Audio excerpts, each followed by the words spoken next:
Hi, I'm סיטנר. I'm a rabbi at a Kiruv shul here in Toronto, Canada. And one of the things that we get to do all the time is the schus to be able to host these big Kiruv Shabbosim. And every time we have these big groups Friday nights, for many people, it's their first time ever having a Shabbos experience like this. And so we introduced the idea of השגחה, פרטית, divine intervention. We call it HP. And we'll have every person around the Shabbos table share a story where they have seen Hashem in their life at some point. Well, one Friday night, after several hours of going all around the table, the last person, his name was Zain.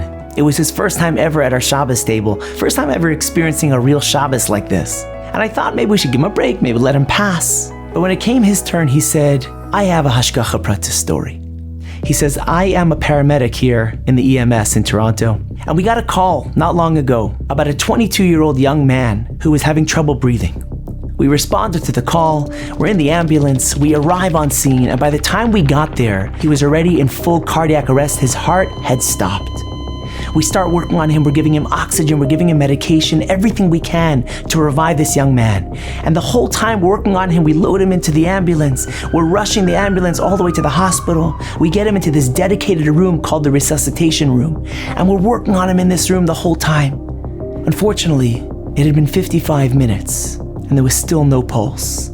And the doctor's about to call it.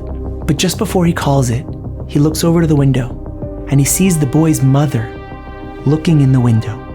And he turns to us and he says, keep on working on him. Let's call the mother in to say goodbye. He motions to the mother and the mother comes in. We were all quiet as we continued to work on this young man. And she walks up to her son and she leans over and she begins to whisper, singing into her son's ear. We all just continued to work on him, not saying a word. And after about a minute, all of a sudden, we hear beep, beep, and his heart had started up again. None of us said a word, but I'll never forget looking up at the doctors and paramedics all around the table, and there wasn't a dry eye. That's my story where I saw Hashem in my life. So many of us find ourselves in situations where things are so difficult, just like this young man, where we think to ourselves, where am I going to get the energy? I feel like I'm on my last breath. I don't know how I'm going to overcome this. I feel like it's over. And at that moment, just like that young man, his mother came and whispered into his ear, like a baskol, like this voice coming that somehow infused and brought him back to life. It gave him that energy.